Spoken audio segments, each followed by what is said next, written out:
Assalamualaikum warahmatullahi wabarakatuh. Kami dari kelompok 2 akan mempresentasikan tema penentuan jalur dan lajur rencana yang sudah kami diskusikan.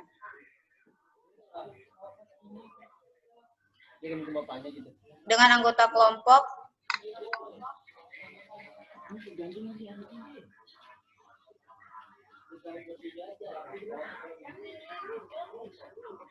Alfian Lamuda, Cahyo Wahyu, Arles Davika, dan saya sendiri Fantia Vina Putri.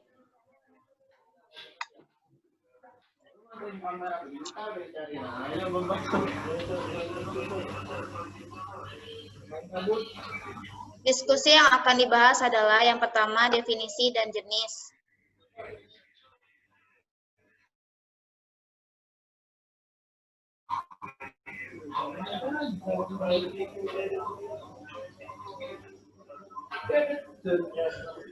Definisi jalur lalu lintas itu sendiri adalah bagian jalan yang dipergunakan untuk lalu lintas kendaraan yang secara fisik berupa perkerasan jalan. Definisi dari lajur adalah bagian jalur lalu lintas yang memanjang, dibatasi oleh marka lajur jalan, memiliki lebar yang cukup untuk dilewati suatu kendaraan bermotor sesuai kendaraan rencana. Jadi, dapat disimpulkan bahwa jalur itu adalah terdiri dari beberapa lajur, dan lajur itu bagian dari jalur.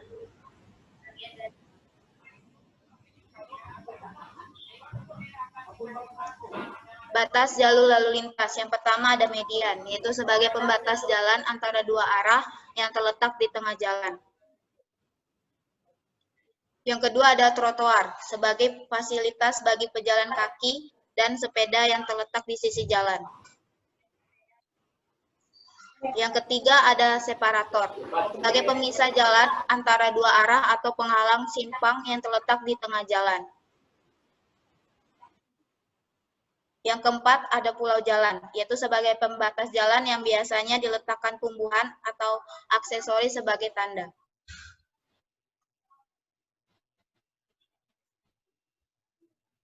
Berikutnya ada tipe jalur lalu lintas. Yang pertama ada jalan satu jalur satu arah tidak terbagi. Yang kedua jalan dua jalur dua arah terbagi. Yang ketiga jalan dua jalur dua arah tidak terbagi. Yang keempat jalan dua jalur dua arah tidak terbagi. Biasanya tidak terbagi itu dilambangkan dengan UD dan terbagi itu dengan D.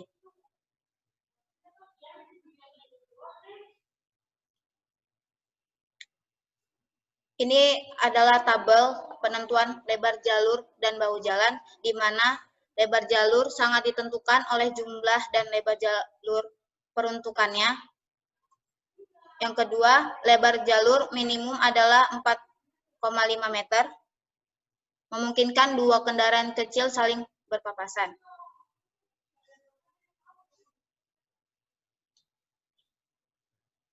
Ini adalah tabel lebar lajur, di mana lebar lajur tergantung pada kecepatan dan kendaraan rencana.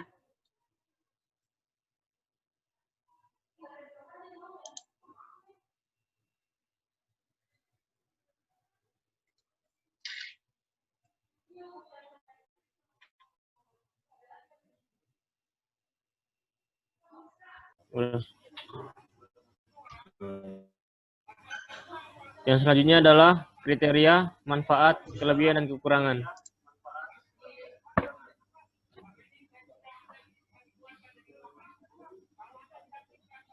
Kriteria perencanaan jalur dan lajur. Jalur lalu lintas. Lebar jalur ditentukan oleh jumlah dan lebar lajur serta bahu jalan, dengan lebar jalur minimal 4,5 meter. Jalur lalu lintas, pengukurannya berdasarkan jenis marka garis, antara garis membujur terputus dan membujur utuh. Hal-hal yang berpengaruh. Volume lalu lintas sebagai dasar perencanaan lebar jalur dan jenis perkerasan. Kelebihan dan kekurangan.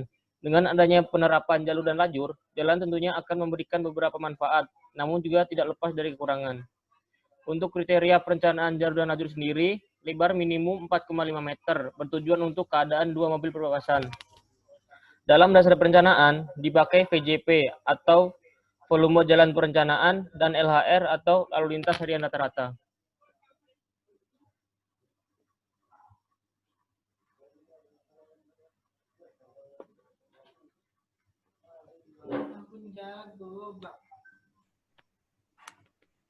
Penetapan angka dan contoh penerapannya. Penetapan angka. Kapasitas ruas jalan adalah arus lalu lintas maksimum yang melintasi suatu penampang ruas jalan yang dapat dipertahankan persatuan waktu jam dalam kondisi tertentu, geometri, komposisi, dan distribusi arus lalu lintas serta faktor lingkungan. Kapasitas dinyatakan dalam satuan mobil penumpang. Untuk jalan 2 lajur 2 arah, kapasitas ditentukan untuk arus 2 arah kombinasi 2 arah. Akan tetapi untuk jalan dengan banyak lajur, arus dipisahkan per arah dan kapasitas ditentukan per lajur. Jenis kapasitas jalan dibedakan menurut keperluan penggunaannya sebagai berikut. Yang pertama, kapasitas dasar adalah jumlah kendaraan maksimum yang dapat melintasi suatu penampang ruas jalan selama 1 jam dalam keadaan jalan dan lalu lintas mendekati ideal yang dapat dicapai. Yang kedua, kapasitas praktis adalah jumlah maksimum kendaraan yang dapat melintasi suatu penampang jalan selama 1 jam dalam keadaan jalan dan lalu lintas yang berlaku sedemikian rupa sehingga kepadatan lalu lintas yang bersangkutan mengakibatkan kelambatan, bahaya dan gangguan kelancaran lalu lintas yang masih dalam batas yang ditetapkan. Kapasitas yang mungkin adalah jumlah maksimum kendaraan yang melintasi suatu penampang jalan selama 1 jam dalam keadaan jalan dan lalu lintas yang sedang berlaku pada jalan tersebut. Adapun tabel berikut dari MKJI pada tahun 1997. Yang pertama, tabel kapasitas dasar jalan perkotaan. Yang kedua, tabel faktor penyesuaian lebar jalan. Tabel ketiga, faktor penyesuaian pemisahan arah. Tabel yang keempat, faktor penyesuaian ukuran kota. Tabel kelima, faktor penyesuaian hambatan samping dan lebar bahu. Yang tabel keenam, faktor pengaruh hambatan samping dan jarak kerb penghalang. Adapun contoh penerapan dapat dilihat sebagai berikut.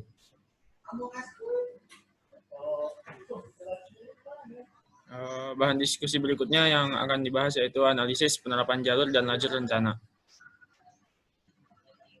Analisis jalur dan lajur rencana yang pertama dilihat dari jenis lajur dan jalur. Kemudian yang kedua kelebihan dan kekurangan. Yang ketiga hal-hal pengaruh dan yang keempat penetapan angka. Pada jenis jalur dan lajur, kami mengambil contoh dari Jalan Alternatif Sentul di Bogor.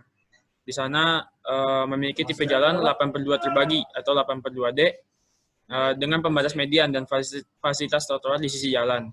Jalan ini juga terbagi atas setiap arahnya ada jalur cepat dan jalur lambat. Kelebihan dan kekurangan dari ruas jalan tersebut, kelebihannya ruas jalan yang besar sehingga dapat meminimalisir adanya kemacetan dan meningkatkan safety bagi pengguna jalan. Namun dengan kekurangan, jalan yang besar tersebut disalahgunakan. Peruntukannya seperti untuk balap liar atau kendaraan yang melewati batas kecepatan yang ditentukan.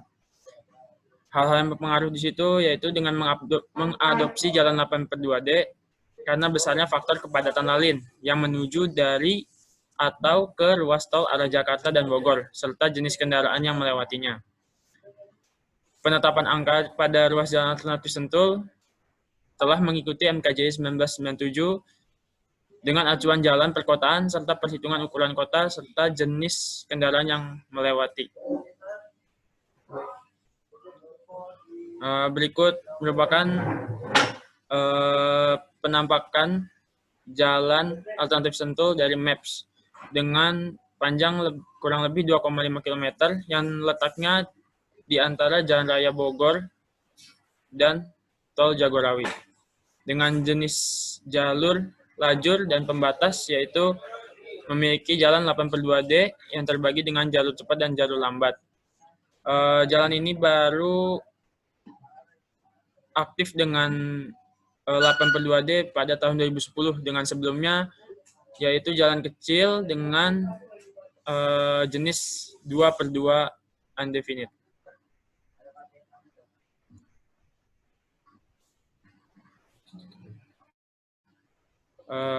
Sekian yang dapat kami sampaikan tentang penentuan jalur dan lajur rencana. Terima kasih atas perhatiannya. Assalamualaikum warahmatullahi wabarakatuh.